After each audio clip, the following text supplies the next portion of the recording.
আমাদের হৃৎপিণ্ড 4 প্রকোষ্ঠ বিশিষ্ট।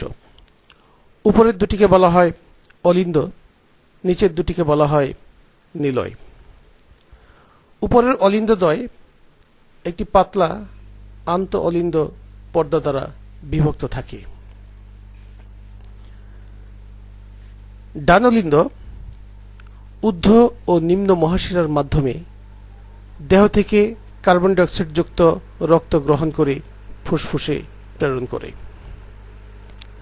অপরদিকে বাম অলিন্দ ফুসফুস থেকে ফুসফুসীয় শিরার মাধ্যমে অক্সিজেন যুক্ত রক্ত বহন করে নিয়ে আসে।